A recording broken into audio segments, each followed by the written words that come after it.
こんにちは、メイです。前回は海の左側の橋処理をしていったので、今回は案内所の右側を作っていきます。どれだけ水浸しにするか気になる方はぜひチャンネル登録をポチッとお願いいたします。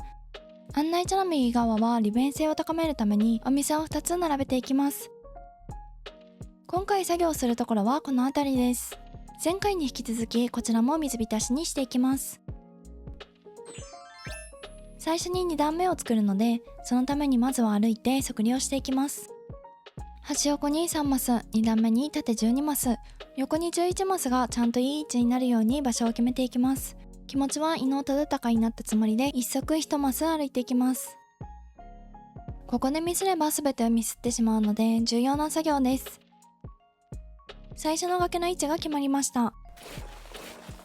ここから横に12マス、2段目にエイブルシスターズを乗せていくので、ちょっと大きめに作っています。イメージは崖の上の仕立てや、魔女宅のグジョケパン店の裏庭のような雰囲気にしたいという願望から2段目に作ることにしました。ジブリを見て育ち崇拝しているので、海といえばポニョと魔女宅ですね。一番好きなジブリは魔女の宅急便です。今回の島作りではそんなに崖を作る予定はなかったのですが、海のマイデザインを貼ると全体がのっぺりしてしまうので、崖を作ってメリハリをつけて飽きが来ない島にしていこうと頑張っています。道路を拡張するために2段目も拡張させていきます。次回また大きな海側をさらに海にしていく作業をしていくつもりです。いい感じの四角ができました。だけど四角すぎて味気ない感じがします。以前作った海を拡大させていきます。今日も元気によっこらしょっと砂を増やし海を増量させます。崖の近くはちょっと立体感を出すために影付きの海を使います。のっぺりさせないように必死ですね。というよりあまり使っていないマイデザインを使いたいだけなのかもしれません。案内所横側にも水を足していきます。何を作るか何も考えていないのでとりあえず敷いていく感じですね。あんなに歩いて場所を決めたのにミスっていたので、左側を1マス削って右に1マス増やします。全てが台無しとなるわけではなかったのでギリギリセーフですね。崖を作っている時に突然住民が崖の近くに座り出さないか不安になります。島クリエイトをしていると工事に反対しているのか突然縄張りを主張し始めますよね。あの現象にそろそろ名前がついていたりしないですかね。水が失われし場所に水を補充します。桟橋の上に店を建てていくので木の前デザインをとりあえず敷きます。案内所横の道もつなげていきます。新しい場所作りのために過去に作った私の作品もぶち壊していく所存です。案内所横がちょっと終わったので本日のメインイベントを発生させていきます。エイブルシスターズの引っ越しイベントですね。道路になる予定の場所から疑似の橋を作っていきます。仕立て屋の入り口にパーゴラを立てて、ここを起点にいろいろ組み立てます。飛び石は根が張っていて今にも動きそうなタイルですね。この木はシスターズのシンボルツリーなので3本植えます。仕立てを引っ越しさせます。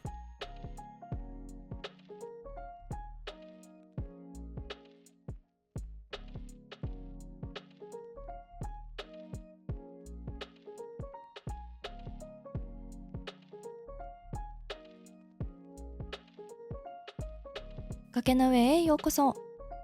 パーゴラをもう一つ追加。2段目ということもあり、しっかりと柵をつけていきます。素朴な木製の柵は原点にして頂点と言っても過言ではない可愛さです。モンスターを庭に埋め込みます。お店かつエイブルシスターズの庭なので花を植えていきます。いつもより可愛さを目にしています。柵をぐるっと一周つけていきます。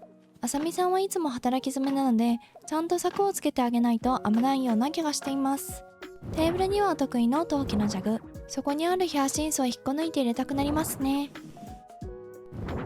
お店なのに洗濯物ってどうなのって一瞬思いましたが、お洋服がディスプレイされてると思えば OK。 洗濯物はよく日の当たる南側に干したくなりますね。エイブルシスターズの庭ができたので、次はたぬき商店です。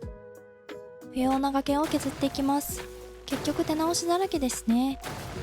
たぬき商店の場所を決めるために、とりあえずマイデザインを敷いていきます。海に浮かぶ設定なので木の上ですね。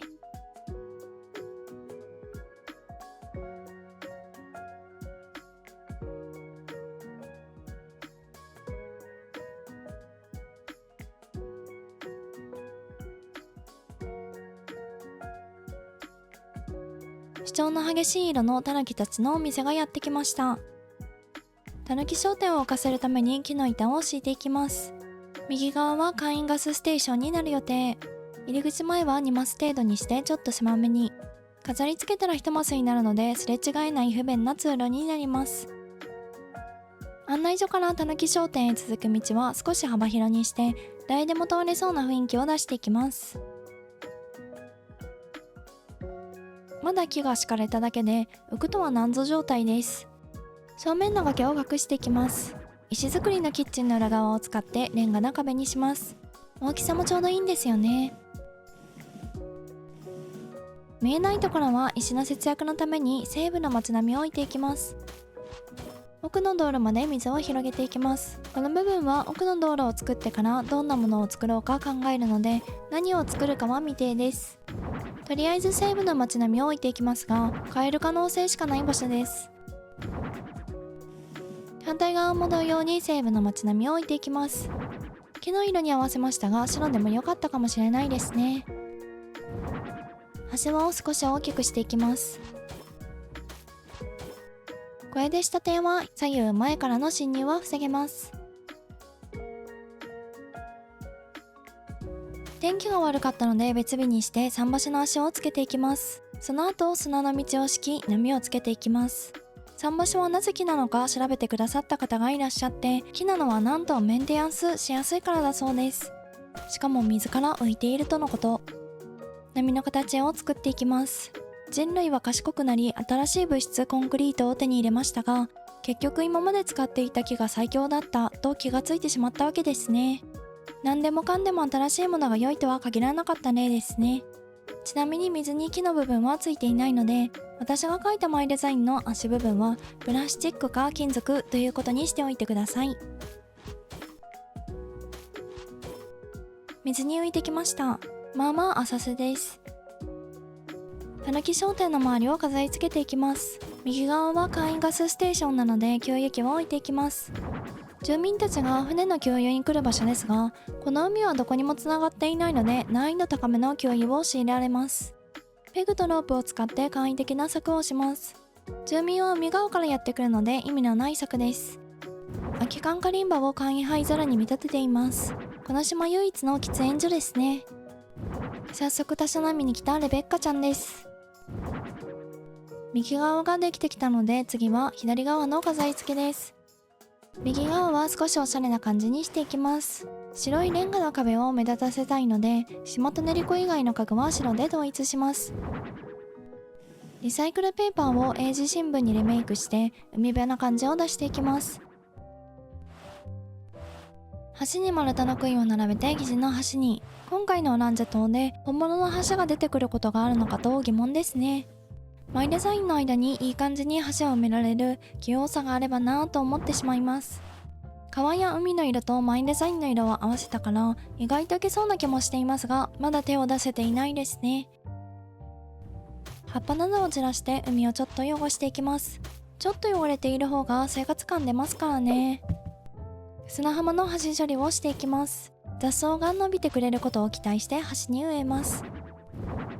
進捗情報を報告いたします。境目が残念なことになっているので家具なので隠していきます。毎度お得意の麦畑。草の間に石を置くことを覚えてレベルアップしていますね。石が置けるのも石を恵んでくださった方のおかげです。遺跡の腰掛けは汚れた石のような見た目で結構砂浜に馴染みます。ブラウンにリメイクがおすすめです。南側が終わったので右奥の海を少しだけ作り込んでいきます。花を運ぶ船を作ります。園芸ワゴンを後ろにつけるだけですが、ジェットスキー感が出て好きなんですよね。風で葉っぱが散った跡がありますね。最後に下手に続く道を少し整備していきます。崖の間に橋を架けたいので、丸太の杭を使って疑似の橋を作ります。4マスにしないとパーゴラが邪魔で通れませんでした。次回作では崖の間に橋が架けられるようにならないかなと思っています。この辺りは今後の動画でさらに作り込んでいく予定の場所です。崖の上か西部の松並上かわからなくなりましたが、これで完成です。お店を一気に作り込む編はいかがだったでしょうか。海に入りまくる住民たちに思うところがある方はぜひいいねボタン、チャンネル登録、メンバー登録がまだの方はお願いいたします。SNS もやっていますのでお気軽にフォローしてくださいね。最後までご視聴ありがとうございました。また次回の動画でお会いいたしましょう。